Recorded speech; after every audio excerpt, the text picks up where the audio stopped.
오늘부터 우리는 마태복음 5장부터 7장에 기록되어 있는 산상수훈에 대해서 말씀을 듣게 될 것입니다. 이 산상수훈의 말씀에 바로 앞에 나와 있는 4장 23절의 말씀에서 예수님은 백성들에게 그 나라의 복음을 선포하셨다라고 하였습니다. 이 그 나라의 복음이라는 것은 천국에 대한 복음으로서 천국에 속한 백성들이 무엇을 믿어야 하고 어떻게 살아야 하는지를 가르치신 것이라고 할 수 있겠습니다.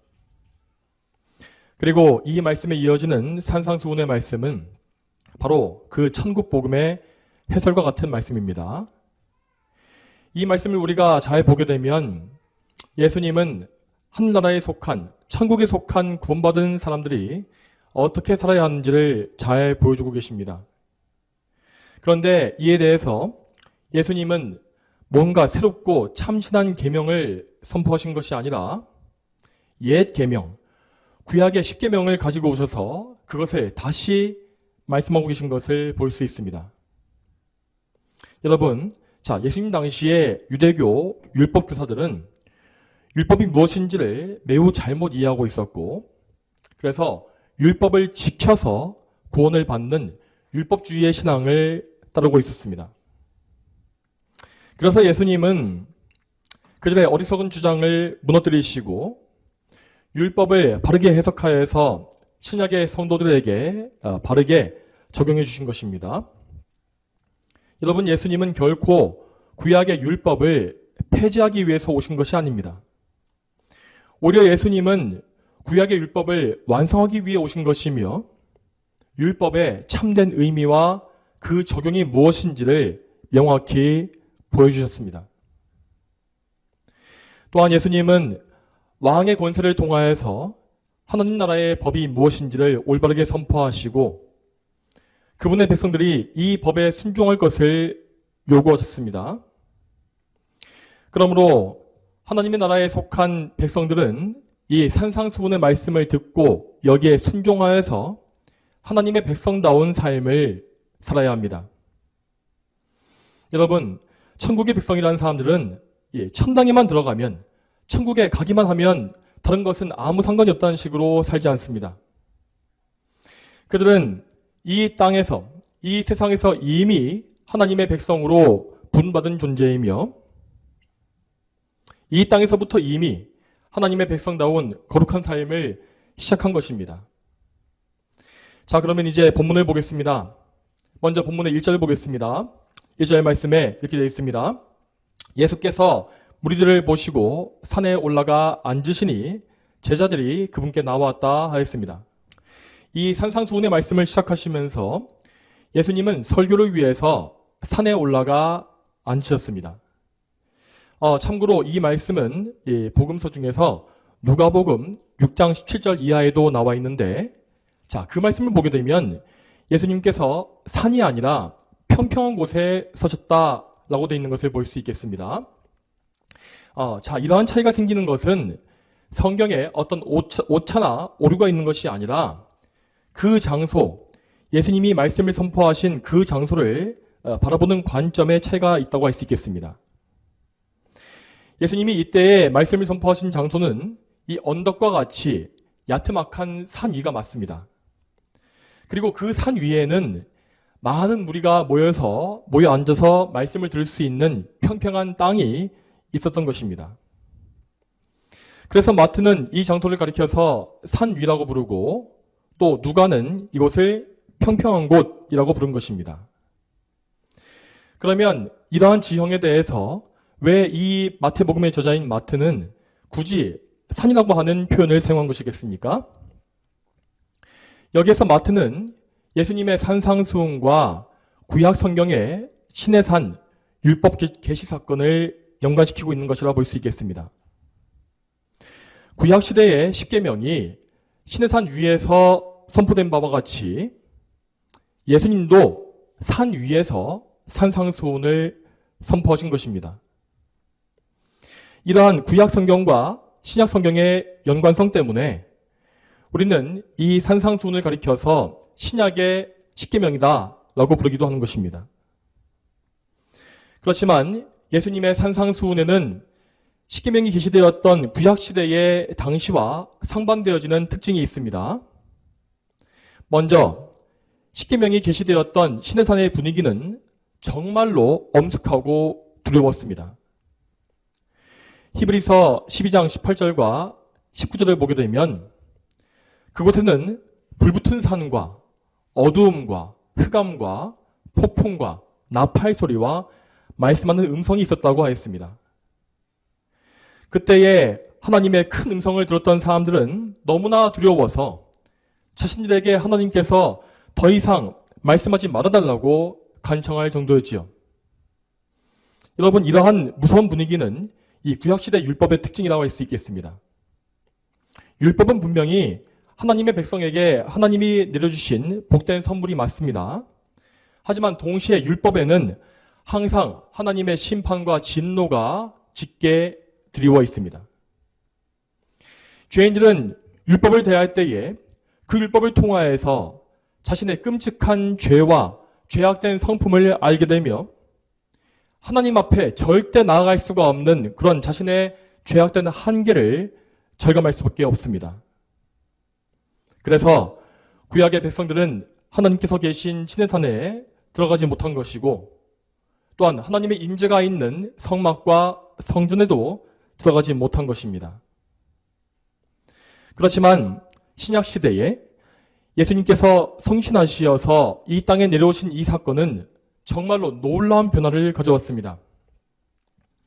자, 성자 하나님이신 예수님, 하나님이신 예수님께서 우리와 똑같은 인간성, 우리와 똑같은 몸과 영혼을 가지시고 죄인들 가운데에 내려와 거하신 것입니다. 예수님은 구약의 성막과 성전의 원형이 되신 분으로서 가장 거룩하신 하나님이십니다. 구약시대의 이스라엘 백성들은 감히 그 거룩하신 하나님께 가까이 나가는 것을 상상하지 못했습니다. 그러나 신약시대에 와서 예수님 앞에 있었던 백성들은 그 누구라도 하나님이신 예수님 앞에 가까이 나와서 그분과 대화할 수 있었고 그분의 말씀을 들을 수 있었고 심지어 그분의 몸을 만져볼 수도 있었습니다. 예수님은 우리를 위한 영원한 대제사장이 되신 것이기 때문에 죄인들은 그들의 중보자이신 예수님을 얼마든지 친밀하게 대하고 가까이 나갈 수가 있는 것입니다. 그래서 산상수훈이 선포된 그 현장에는 그 어떤 공포감이나 진노와 심판이 존재하지 않았습니다. 그곳에는 그들을 접근하지 못하게 가로막는 경계가 없었으며 불붙은 산이나 폭풍과 어둠 같은 것이 존재하지 않았습니다. 모든 사람들은 예수님의 초청을 받아서 그분 앞에 기꺼이 나아갔고 아무런 공포심이나 거리낌이 없이 그분의 말씀을 들었습니다. 여러분, 이러한 것은 정말로 복된 변화입니다. 지금 우리는 예수님으로 인하여서 하나님 앞에 담대히 나아가 그분의 말씀을 들을 수 있는 그런 복된 기회를 얻고 있는 것입니다. 그러면 예수님은 이 말씀을 어떤 사람들에게 선포하신 것입니까? 본문의 1절의 마지막 부분을 보게 되면 그 답이 나와 있습니다. 자, 1절의 마지막 부분에 무엇이라고 되어 있습니까?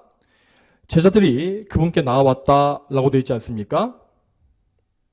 여기에서 제자라는 말은 예수님을 추종했던 소수의 제자들만을 가리키는 것이 아닙니다.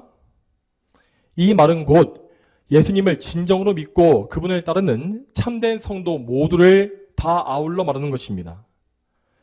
그 택함받은 백성, 참된 성도들이 바로 이 산상수훈 말씀의 청중인 것입니다. 물론 이 말씀이 선포될 당시에 그 산 위에는 정말로 수많은 군중이 함께 모여 있었습니다. 산상수훈이 끝나고 있는 7장 28절과 29절을 보게 되면 이 말씀을 들은 군중이 예수님의 말씀에 놀랐다라고 하는 이야기가 나옵니다. 분명 여기에는 큰 무리가 모여 있었지만 그들 모두가 구원받은 백성은 아니었던 것입니다. 여러분, 택함을 받지 못한 사람들 역시 예수님의 말씀을 들을 수는 있습니다. 그렇지만 그들은 그 말씀에서 생명과 구원을 얻지 못합니다. 왜 그렇습니까? 왜냐하면 모든 사람은 죄로 죽어있기 때문에 하나님의 말씀을 이해할 수 없기 때문입니다. 이 세상에서 제일 지혜로운 사람이라 할지라도, 또 이 세상의 모든 학문에 통달한 그런 지혜자라 할지라도, 이 죄로 죽어있는 죄인은 하나님의 말씀을 깨달아 알 수가 없습니다. 죄인들은 하나님을 바르게 알 수 있는 영적인 감각기관이 망가져 버렸기 때문입니다. 그래서 그들은 그들의 유일한 구원자이신 예수 그리스도를 믿지 못하며 또한 하나님을 올바르게 알거나 섬길 수가 없습니다. 죄인들이 자기의 능력으로 하나님을 알고자 한다면 그들은 무조건 잘못된 길로 빠져서 거짓된 신을 스스로 만들게 되고 또 궁극적으로 마귀를 숭배하게 되는 것입니다. 그러므로 타락한 죄인이 구원을 받기 위해서는 오직 하나님의 주권적인 능력이 은혜로서 베풀어져야만 합니다. 성령께서 죄인에게 찾아오시고 그들의 마음을 깨우치시며 자신의 죄인됨을 알게 하셔야 하는 것입니다. 그랬을 때에만 죄인들은 영적으로 깨어나서 자신의 유일한 구주이신 예수님을 찾는 것이고 또 그리스도를 믿음으로 말미암아 영접하여서 그분의 제자가 되는 것입니다. 그런 의미에서 이 산상수훈의 말씀은 오직 영원전에 하나님의 선택을 받은 하나님의 백성들, 그리스도의 제자들에게만 주시는 복된 말씀인 것입니다. 그러면 계속해서 2절을 보겠습니다. 2절 말씀에 그러자 예수께서 입을 열어 그들을 가르치셨다라고 했습니다. 여러분, 복음서에는 예수님께서 말씀을 선포하신 것에 대해서 정말 많은 내용이 나와 있습니다. 그러나 그 중에서도 이렇게 예수님께서 입을 열어 라고 되어 있는 부분은 이 마태복음의 구절이 유일합니다. 여러분, 예수님께서 우리를 향해서 입을 여신 것은 곧 그분께서 우리에게 생명의 말씀을 주신다고 하는 의미입니다. 신명기 8장 3절 말씀에 이렇게 되어 있습니다. 사람이 빵으로만 사는 것이 아니요 사람이 여호와 입에서 나오는 모든 말씀으로 살 것이다. 여러분, 예수님은 우리의 창조주이시기 때문에 우리가 몸의 음식으로만 살 수 없다는 사실을 잘 아십니다. 만일 우리가 육의 양식, 우리의 음식만을 가지고 살기 원한다면 우리의 영혼은 결코 살 수가 없습니다. 그러므로 우리는 하나님의 입에서 나오는 생명의 말씀, 우리 영의 양식을 취하고 그 말씀을 먹으면서 생명을 얻어야 합니다. 이렇게 말씀을 먹는다라고 하는 것은 곧 이렇게 말씀을 들으시고 그 말씀을 깊이 생각하며 마음속에 묵상하는 것입니다. 여러분은 성령님께 의지하시는 가운데 말씀을 먹으시는 그 신앙의 활동을 항상 열심히 하셔야 합니다. 결코 이러한 말씀을 피상적으로 듣지 마시고 기도하시는 가운데 말씀의 참된 의미와 깊은 뜻을 발견해 가시길 바랍니다. 그리고 그 말씀에 순종할 능력을 하나님께 간구하시고 실제로 이 말씀에 따라서 말씀에 순종하는 삶을 사셔야 합니다. 이와 같이 말씀을 가까이 하고 말씀을 깊이 알아가며 또한 말씀에 순종하는 것, 이것이 바로 말씀을 먹는 것이고 또한 말씀으로 사는 그런 삶이라고 할 수 있겠습니다. 그러면 과연 예수님의 이 열린 입에서는 어떤 말씀이 나왔겠습니까? 자, 산상수훈의 서두에서 예수님은 팔복이라고 불리는 유명한 말씀을 선포하십니다. 이 말씀에는 8종류의 사람과 그들에게 약속되어진 8가지의 복이 나와 있습니다. 이 중에서 하나님이 약속하신 8가지의 복을 가리켜서 팔복이라고 하는 별명을 이 말씀에 붙인 것입니다. 그런데 우리는 이 말씀의 주제와 의미가 무엇인지를 잘 알아야 할 것입니다. 만일 우리가 이 말씀을 제대로 이해하지 못하고 그저 복에만 초점을 맞추게 된다면 이 말씀은 율법주의와 기복주의의 관점에 의해서 곡해되어질 것입니다. 그러니까 우리가 뭔가 선한 일을 먼저 행하고 그 선행에 대해서 대가로서 복을 받는 그런 의미로 알게 되는 것이죠. 그렇지만 이 말씀은 결코 그런 의미가 아닙니다. 예수님께서 말씀하시는 8가지 종류의 사람들은 각각 다른 사람을 가리키는 것이 아닙니다. 이것은 모두 한 종류, 한 부류의 사람에게 나타나는 8가지의 모습을 보여주는 것입니다. 다시 말해서 하나님의 백성, 한 백성인 성도에게서 나오는 8가지의 복된 모습이 바로 이 팔복의 내용인 것입니다. 그리고 이 팔복에 나와 있는 8가지의 모습은 어느 정도 순서대로 나와 있어서 성도에게 나타나는 구원의 과정을 보여주는 것이기도 합니다. 성령님은 성도들을 인도하심으로써 먼저 그들의 심령이 가난해지게 하시고 그들이 애통해하게 하십니다. 그리고 이렇게 그들의 마음을 낮추신 이후에 성령님은 그들의 마음이 온유해지게 하시고 또한 의해주리고 목마르게 하시는 것입니다. 또한 이어서 성령님은 그들에게 긍휼의 마음을 품게 하시며 그 마음을 청결하게 해주시고 화평을 퍼뜨리게 하시며 의를 위해서 박해받는 길까지 인도해 가시는 것이죠. 이와 같은 하나님의 은혜에 의하여서 성도들은 점점 더 죄를 멀리하고 하나님을 가까이 하는 거룩한 상태로 변화되어 가는 것입니다. 그러므로 이 팔복의 말씀에서 우선시해야 할 것은 우리의 행동이 아닙니다. 우리는 먼저 우리를 변화시켜 가시는 하나님의 뜻과 능력에 집중해야 합니다. 우리는 절대로 팔복에 나와 있는 이러한 모습을 스스로 갖출 수가 없습니다. 우리에게는 온유한 사람이 될 수 있는 능력이 없으며 남을 긍휼히 여길 수 있는 마음도 없습니다. 그리고 더 나아가서 마음을 청결하게 할 수 있는 능력은 더더욱도 없지 않습니까? 그러므로 우리는 이 8가지의 모습들을 하나님께서 친히 우리에게 맺게 하시는 열매로 이해해야 합니다.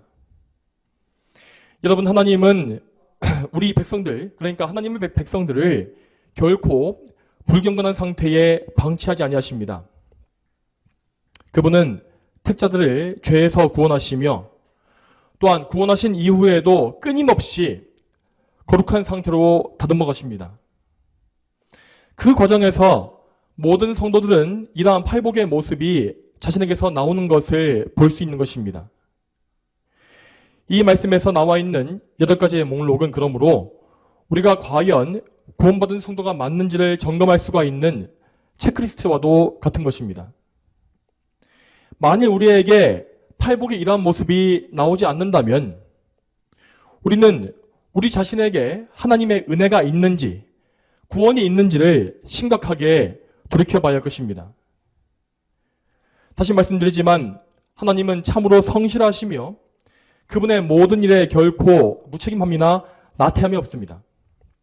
그러므로 하나님의 손에 붙들린 모든 성도는 그분의 성품을 닮아서 거룩과 경건의 열매를 그분의 능력에 의해서 맺을 수밖에 없는 것이죠.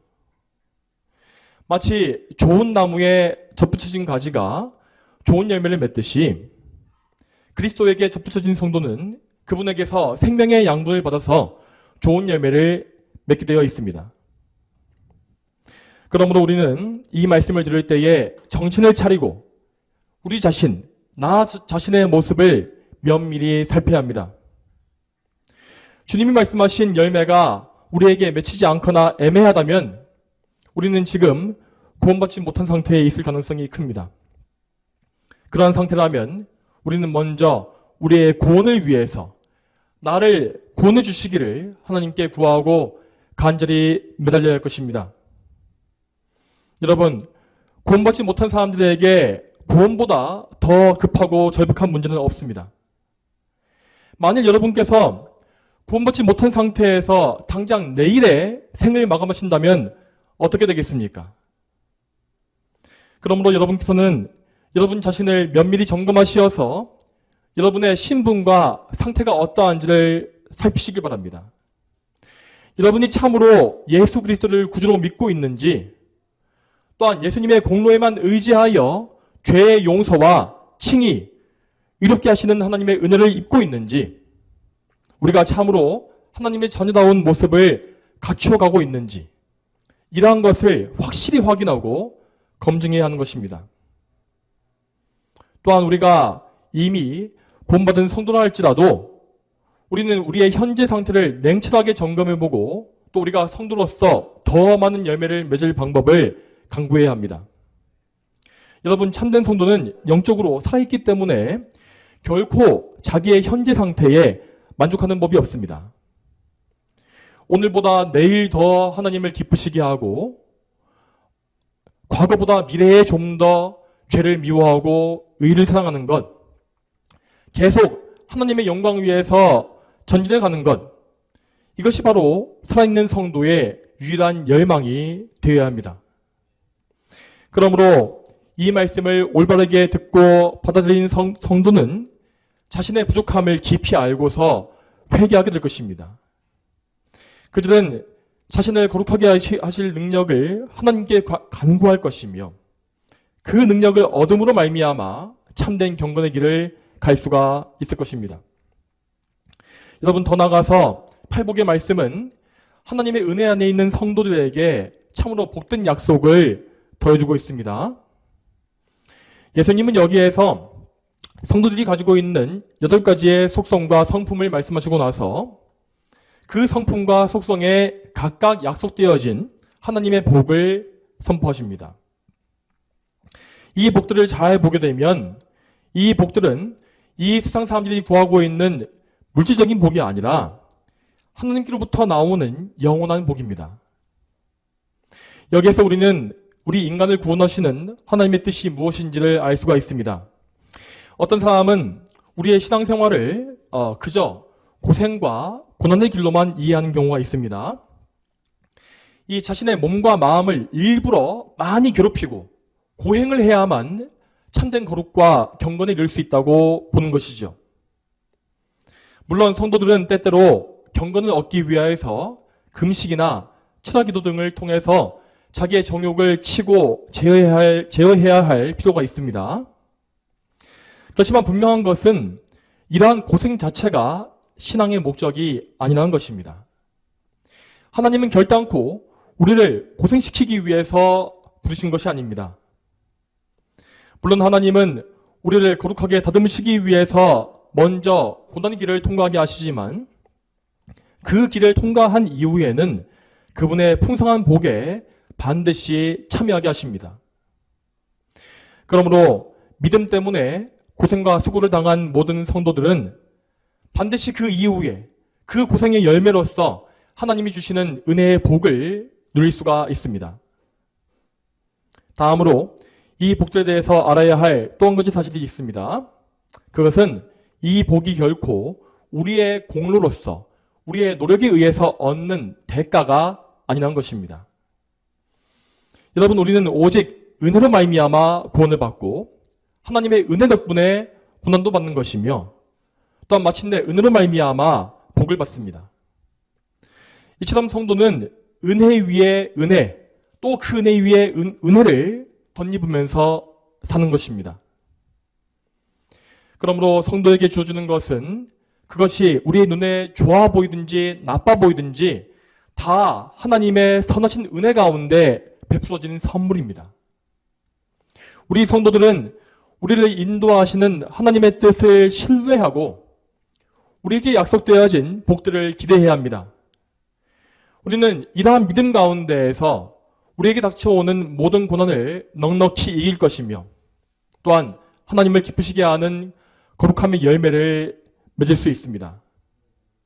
그리고 더 나아가서 우리는 마침내 풍성한 복락을 하나님으로부터 받아서 누리면서 우리의 주님과 함께 참된 즐거움을 누리게 될 것입니다.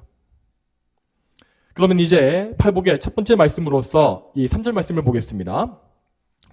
3절 말씀을 같이 읽겠습니다. 3절 말씀에 자 시작. 심령이 가난한 자들은 복되다. 하늘나라가 그들의 것이기 때문이다. 아멘. 예수님께서 팔복 중에 이 말씀을 맨 처음에 하신 것에는 분명한 이유가 있습니다.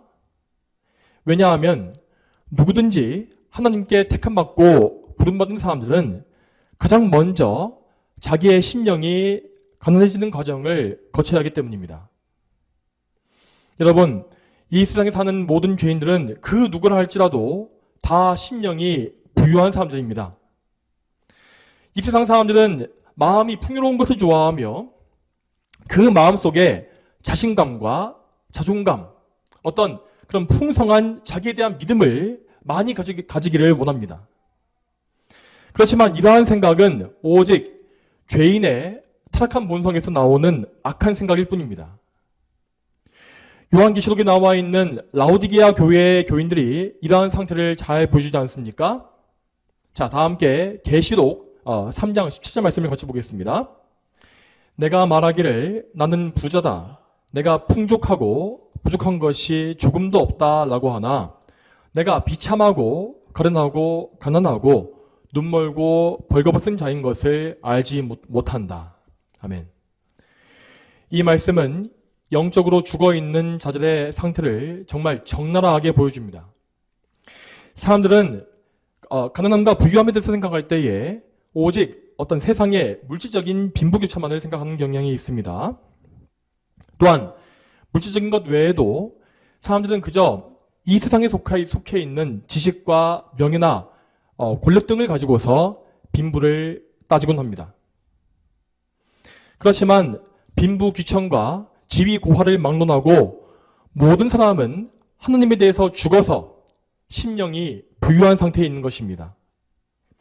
이 부유함이라는 것은 교만으로 가득 차 있는 거짓된 부유함입니다.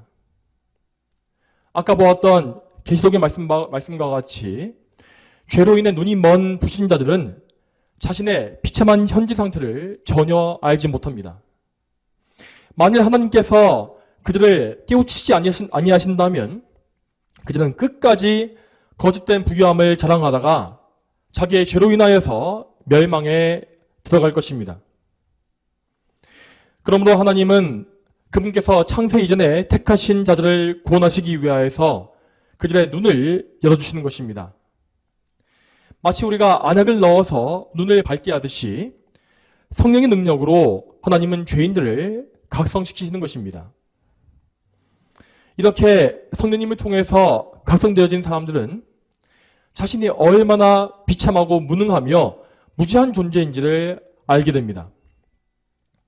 또한 그들은 점점 더 자기의 죄성이 얼마나 끔찍하고 악한지를 더 깊이 알 수밖에 없는 것입니다. 이러한 영적 각성이 일어날 때에 죄인의 영혼은 깨어지고 마침내 가난한 상태까지 나아가게 됩니다. 하나님은 이렇게 그들의 마음을 낮추심으로써 그들을 영적으로 무장해제시키십니다.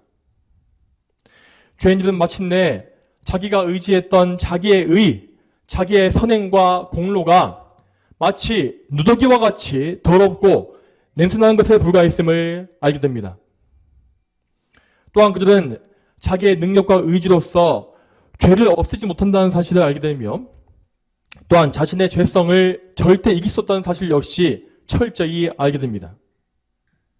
그런 가운데 죄인은 자신이 하나님께 심판을 받을 수밖에 없는 사악한 죄인이라는 사실을 있는 그대로 인정할 수밖에 없는 것입니다. 그는 물론 하나님의 심판으로 인하여서 두려워하고 자기의 죄 때문에 낙심할 것입니다. 그러나 그들은 하나님의 은혜로 말미암아서 절대 절망과 낙담에 깊이 빠지지 않습니다. 성령님은 그들의 귀를 여셔서 복음을 듣게 하시고 그 복음이 마음속에 들어감을 통하여서 그리스도를 믿게 하십니다. 그들은 그 믿음을 가지기 이전까지 이 복음에 대해서 대수롭지 않게 생각했고 또한 큰 감흥을 느끼지 못했습니다. 그러나 이제 그들은 그리스도의 복음이 자기를 향한, 타인이 아니라 자기를 향한 말씀이라는 사실을 알게 되었습니다. 그들은 그리스도께서 자신의 유일한 구원자이심을 믿게 되었고 자기에게 그리스도가 반드시 필요하다는 사실을 절박하게 믿게 되었습니다. 이런 가운데 그들은 마침내 구원받는 믿음을 선물로 받아서 그리스도를 자기의 구원자요, 자기의 주인으로 마음속에 영접하는 것입니다. 여러분, 이것이 바로 참된 구원입니다. 구원은 결코 우리가 우리의 의지로서 그리스도를 선택하는 것이 아닙니다. 죄로 타락한 죄인들은 절대 스스로 믿음을 택할 수가 없습니다. 구원은 오직 하나님의 주권적인 선택과 은혜로 말미암아 주어지는 것입니다. 모든 죄인은 하나님께 믿음을 선물 받을 때에만 믿을 수 있으며 그 선물 받은 믿음을 통하여서 그리스도와 연합되어서 그리스도의 구속의 공로를 얻는 것입니다. 자, 다음으로 우리 예수님께서 이 말씀에서 약속하신 복이 무엇인지를 잘 보시기 바랍니다. 주님은 말씀하시기를 하늘나라가 그들 것이다 라고 하였습니다. 하나님의 은혜로 말미암아 심령이 건너진 사람들은 유일한 구원자이신 예수 그리스도를 믿음으로 말미암아서 하늘나라를 소유하게 됩니다. 그들은 원래 지옥의 백성이었고 마귀의 자녀의 상태였습니다. 그러나 이제 그들의 신분은 180도 변화한 것입니다. 그들은 사망에서 생명으로 옮겼으며 하나님을 아버지로 모신 하늘나라의 백성이 되었습니다. 하나님은 죄인들의 더러운 옷을 벗기시고 그들에게 의의 흰 옷을 입히시며 또한 하나님의 사랑하는 자녀로 삼아주시는 것입니다. 여러분, 하지만 이렇게 하나님의 나라를 소유한 이후에도 성도들은 그 삶 가운데에서 항시 가난한 심령을 가져야 합니다. 그들은 성도로서 사는 동안에 자신에게 여전히 교만함과 무지함이 남아있다는 사실을 알 것입니다. 우리 성도들은 끊임없이 우리에게 남아있는 옛사람의 본성과 싸워야 합니다. 나 자신을 신뢰하고 나 자신을 높이고 싶은 마음, 또한 하나님이 아니라 이 세상의 도움을 구하고자 하는 불신앙의 마음, 이러한 악한 마음과 계속 싸우고 나 자신을 부인해야 하는 것입니다. 그러므로 여러분께서 상식이라고 여기시고 옳다고 믿는 것들은 반드시 먼저 하나님의 말씀을 통해서 검증되어야 합니다. 여러분의 생각과 사고방식 전체는 예수님을 믿을 때에 하나님의 말씀을 기초로 해서 완전히 새롭게 세워져야 하는 것입니다. 그러므로 성도 여러분, 여러분의 생활 구석구석과 여러분의 마음속 깊은 곳을 살피셔서 하나님께 의지하지 않는 모든 것을 제거해 가시기 바랍니다. 그것이 무엇이든지 간에 하나님만 전적으로 신뢰하지 않는 것은, 그러한 부분은 다 심령이 부유한 상태에 있는 것입니다. 우리는 항상 이러한 부유함을 거절하고 항상 빈손으로 하나님께 나아가서 그분의 은혜를 간구해야 합니다. 이러한 말씀을 결코 대충 듣고 넘기지 마십시오. 여러분의 상태에 안주하거나 여러분 자신을 신뢰하지 마시기 바랍니다. 오늘부터 기도하실 때에 성령께서 여러분의 눈을 밝히 열어주시기를 간절히 구하십시오. 성령님은 여러분의 죄와 마음의 교만함과 불신앙을 모두 알고 계십니다. 그러므로 그 거룩하신 성령님께 도움을 구하심으로써 여러분의 죄악됨을 하나하나 다 알게 하시고 그것을 회개하고 제거하게 달라고 구하시기 바랍니다. 우리는 참으로 거룩함에 대한 열망을 품어야 합니다. 더욱더 심령이 가난해지고 더욱더 겸손하게 하나님만 섬기기를 갈망하는 그러한 마음을 우리가 다 가지게 되기를 소망합니다. 자, 다음으로 이어서 4절을 보겠습니다. 4절 말씀에 이렇게 되어 있습니다. 슬퍼하는 자들은 복되다. 그들이 위로를 받을 것이기 때문이다 하였습니다. 여러분, 이 말씀 역시 이 세상의 보편적인 생각과는 완전히 반대되는 것입니다. 이 세상의 사람들은 슬퍼하는 것을 별로 좋아하지 않지 않습니까? 특히 자기의 죄에 대해서 슬퍼해야 한다고 말하게 되면 그 사람들은 노골적으로 거부감을 드러낼 것이 뻔합니다. 이 세상의 사람들은 항상 즐겁고 신나는 일을 추구하며 각자의 취향에 맞추어서 자기 자신을 기쁘게 하는 일에 몰두해 있습니다. 그렇지만 예수님은 말씀하시기를 슬퍼하는 자가 복되다라고 하셨습니다. 예수님의 이 말씀대로 하나님 앞에 섰을 때에 우리들은 별로 기뻐할 만한 것이 없습니다. 거룩하신 하나님 앞에 서게 되면 우리는 우리의 더럽고 추악한 죄성을 있는 그대로 볼 수 있기 때문입니다. 그리고 우리는 하나님의 무서운 진노와 심판이 무엇인지를 알 수밖에 없지요. 어떻게 그러한 무서운 사실을 아는 사람이 마냥 기뻐하고 즐거워할 수 있겠습니까? 하지만 그럼에도 불구하고 이 세상 사람들이 기뻐하고 있는 이유는 그들이 하나님에 대해서 눈이 멀었기 때문이라고 했습니다.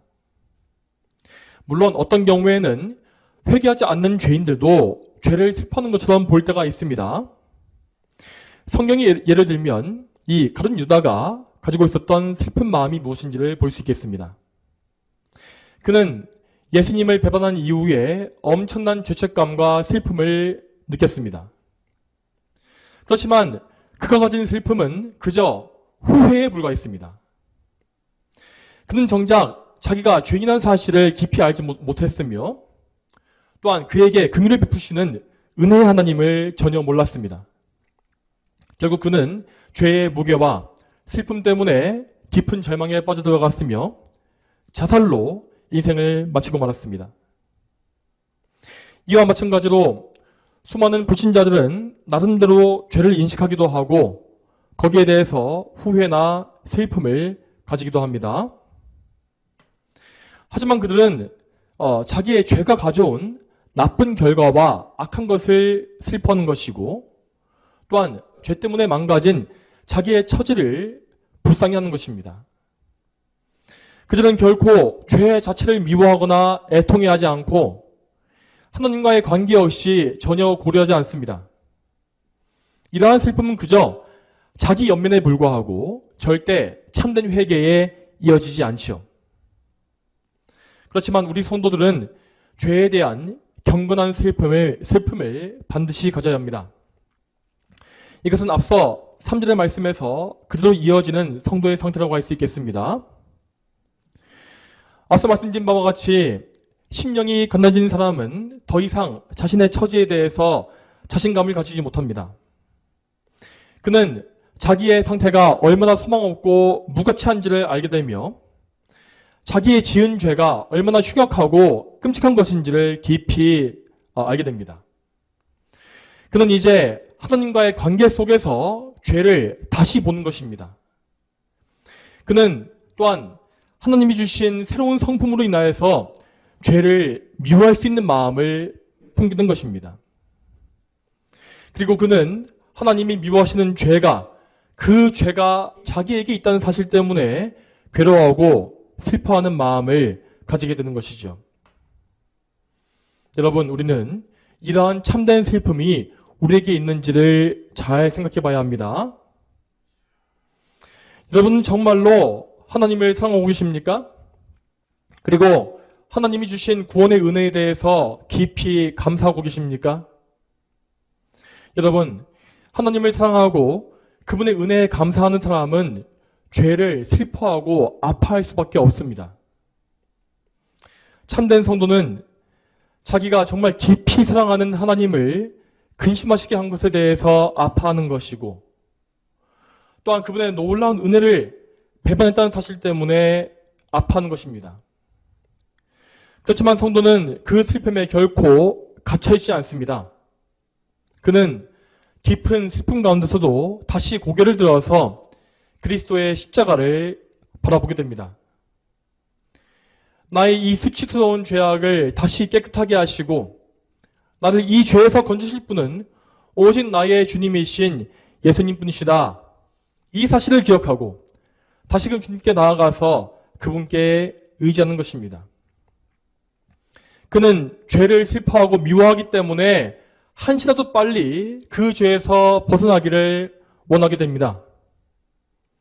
그리고 그는 그 죄를 철저히 회개하고 다시금 예수님을 통해 아버지 앞으로 나아가게 되죠. 비록 염치가 없지만 그는 자신을 살리시는 하나님의 은혜에만 의지하여서 자기의 모습이 아니라 하나님의 은혜에만 의지하여서 다시금 그분께로 가까이 나아가는 것입니다. 자, 그렇다면 마지막으로 이 죄를 아파하는 성도들에게 약속되어진 복이 무엇이겠습니까? 예수님은 말씀하시기를 그들이 위로를 받을 것이다 라고 하십니다. 자, 이 세상의 불신자들의 관점에서 참된 성도는 정말 나약하고 한심해 보일 수가 있습니다. 그들이 보기에 성도들은 계속 주저앉아서 자기의 죄만 계속 끄집어내고 슬퍼하고 있는 처량한 사람으로 보이겠죠. 하지만 예수님은 오히려 그러한 성도가 복되다라고 하십니다. 그 복은 곧 그들이 위로를 받는다고 하는 것입니다. 여러분, 우리 하나님은 참으로 선하신 우리의 아버지십니다. 그분은 우리가 상상할 수 있는 그 어떤 좋은 아버지와 비교할 수 없이 무한히 선하시고 자상하신 우리의 아버지십니다. 그러므로 하나님은 결코 우리 자녀들의 눈물과 슬픔을 외면하시는 법이 없습니다. 물론 하나님은 우리가 죄를 충분히 슬퍼하고 아파야 한다는 사실을 아십니다. 그래야만 우리가 더욱더 그 죄를 미워하고 끊을 수가 있기 때문입니다. 그러나 하나님의 자녀가 자기 죄를 슬퍼하고 진심으로 회개할 때에 우리의 하늘 아버지는 반드시 우리의 죄를 용서하십니다. 그리고 그분은 우리에게 죄의 용서의 확신과 기쁨을 회복시켜 주실 것입니다. 죄로 인해 깨어진 하나님과의 관계는 반드시 회복되어질 것이고 우리는 다시금 하나님과 기쁘게 교제하면서 참된 평화와 안식을 누릴 수가 있습니다. 또한 여러분, 우리의 인생에는 이 죄로 인한 슬픔 이외에도 정말 수많은 슬픔이 존재하지 않습니까? 우리의 몸의 질병을 비롯해서 몸과 정신의 고통이 있을 것이고 또 인간관계에서의 슬픔과 또 우리의 생활의 어려움도 있을 것입니다. 또 때때로 우리는 우리의 가족이나 친구의 죽음으로 인하여서 큰 슬픔을 당할 수도 있습니다. 이 세상의 사람들은 그러한 슬픔을 당할 때에 그것을 해결할 방법을 전혀 알지 못합니다. 그래서 그들은 그저 그것을 잊어버리려고 다른 즐거움을 찾지 않습니까? 혹은 그 슬픔이 너무 큰 경우에는 그저 속으로 그 슬픔을 사귀고 눈물을 억지로 삼키면서 고통스럽게 그 슬픔을 참아내는 경우도 있습니다. 하지만 우리 성도들은 슬픔을 대하는 자세에 있어서도 우리의 믿음과 경건함을 항상 지켜야 합니다. 물론 우리 역시 사람이기 때문에 슬픔을 당했을 때에는 큰 고통을 당하는 것은 똑같습니다. 하지만 우리는 결코 우리의 고통과 우리의 감정에 매몰되거나 하나님을 잊지 말아야 할 것입니다.